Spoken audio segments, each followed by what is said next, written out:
Hello അസ്സലാമു അലൈക്കും. ഇന്നുണ്ടാക്കുന്നത് കുഞ്ഞിപ്പത്തലാട്ടോ. കക്കറൊട്ടി എന്നൊക്കെ എല്ലാവരും പറയുന്നുണ്ട്. ഇതാ 2 കപ്പ് പച്ചരി, ഒരു തേങ്ങ, ഒരു ഉള്ളി, പിന്നെ ഒരു ടേബിൾ സ്പൂണോളം പെരിഞ്ചീരകം എടുത്തിട്ടുണ്ട്. ഇനി ഇതിലേക്ക് ആവശ്യത്തിന് വെള്ളം ഉപ്പും കൂടി ചേർത്തിട്ട് നല്ലതുപോലെ ഒന്ന് അരച്ചെടുക്കാം. ഇതിലേക്ക് ചേർക്കാനുള്ളത് പത്തൽ പൊടിയാണ്. ഇതിവിടെ വീട്ടിൽ തന്നെ പൊടിച്ചിട്ടുള്ള പൊടിയാണ്. പച്ചവെള്ളത്തിൽ തന്നെ കുഴക്കാൻ പറ്റിയിട്ടുള്ള പൊടിയാട്ടോ. നമ്മൾ പത്തൽ നെയ്പ്പത്തലൊക്കെ ചുടുന്ന പൊടിയാണ്.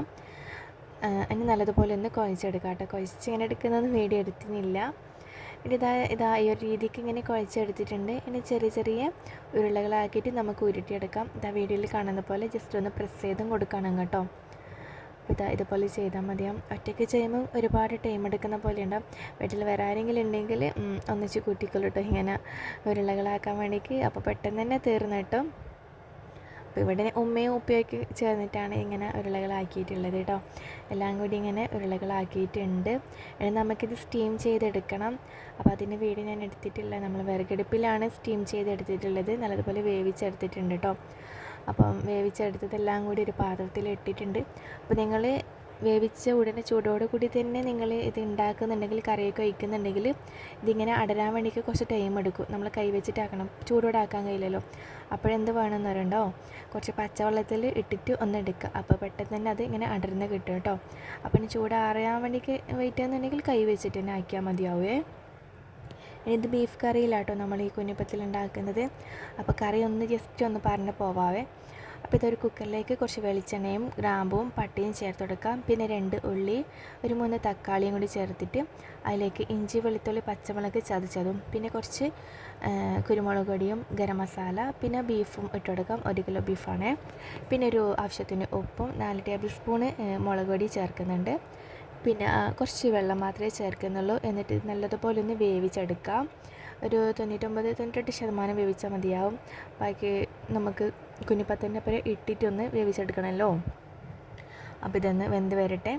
അപ്പോഴേക്കും കുഞ്ഞിപ്പത്തലൊക്കെ റെഡി ആയിട്ടുണ്ട്. എല്ലാം കൈവച്ചിട്ടൊന്ന് ഇടർത്തി മാറ്റിയിട്ടുണ്ടേനോ. ഇതിലേക്ക് കറി ചേർത്ത് കൊടുക്കാം. നമ്മളിത് തേങ്ങാക്കറിയിൽ വെച്ചിട്ടാണ്. നിങ്ങൾ മുളകറിയിൽ വെച്ചിട്ടാണ് ചേർക്കുന്നുണ്ടെങ്കിൽ ഈ ഒരു കറി വെച്ചിട്ട് കുറച്ച് വെള്ളം കൂടി ചേർത്തിട്ട് നല്ലതുപോലെ തിളപ്പിച്ചാൽ മതിയാവും. അപ്പോൾ നമ്മൾ തേങ്ങാക്കറിയിലാണ്. മുളകറിയിലും നല്ല ടേസ്റ്റാണ്, തേങ്ങാക്കറിയിലും നല്ലതാട്ടോ. അപ്പോൾ ഞാനിവിടെ തേങ്ങാരപ്പ് റെഡിയാക്കിയിട്ടുണ്ടേനു.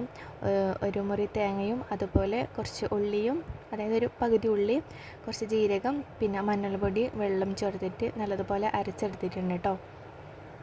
എന്നിട്ട് രണ്ടും കൂടി ചേർത്ത് കൊടുക്കാം. എനിക്ക് കുറച്ചധികം വെള്ളം ചേർക്കുന്നുണ്ട്. കാരണം ഇത് തേങ്ങയും കറിയും വെള്ളമൊക്കെ ചേർത്തിട്ട് അതിൽ കിടന്ന് നല്ലതുപോലെ തിളച്ച് വരണം കേട്ടോ. അപ്പോഴായിരിക്കും അതിൻ്റെ രുചി നല്ലതുപോലെ ഉണ്ടാവാം. ഇതിൻ്റെ ചാറ് കൂട്ടാൻ നല്ല ടേസ്റ്റാണ് കേട്ടോ.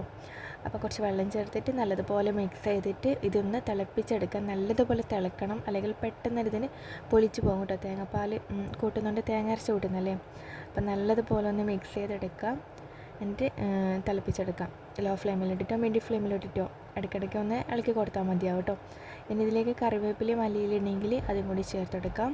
ഞാനിത് ബാങ്ക് കൊടുക്കാൻ നേരത്താണ് കേട്ടോ ഉണ്ടാക്കുന്നത്. അതുകൊണ്ട് എനിക്ക് ശരിക്കും വീഡിയോ അങ്ങനെ എടുക്കാനും പറ്റിയിട്ടില്ല. അപ്പം എന്തായാലും നമ്മുടെ കുഞ്ഞപ്പം ഇവിടെ റെഡി ആയിട്ടുണ്ട്. എന്തായാലും വീഡിയോ ഇഷ്ടമാവുകയാണെങ്കിൽ ലൈക്ക് ചെയ്യുക, സബ്സ്ക്രൈബും ചെയ്യാം. പിന്നെ എന്തായാലും ഈ ഒരു റെസിപ്പി നിങ്ങൾ ട്രൈ ചെയ്ത് നോക്കിയിട്ട് എല്ലാവർക്കും ഇഷ്ടമാവും. അപ്പം മറക്കണ്ട സബ്സ്ക്രൈബ് ചെയ്യാൻ. Thank you. ഇനിയുള്ള വീഡിയോസും അങ്ങോട്ട് തുടർച്ചയായി കാണുമെന്ന് വിശ്വസിക്കുന്നു. Okay, by.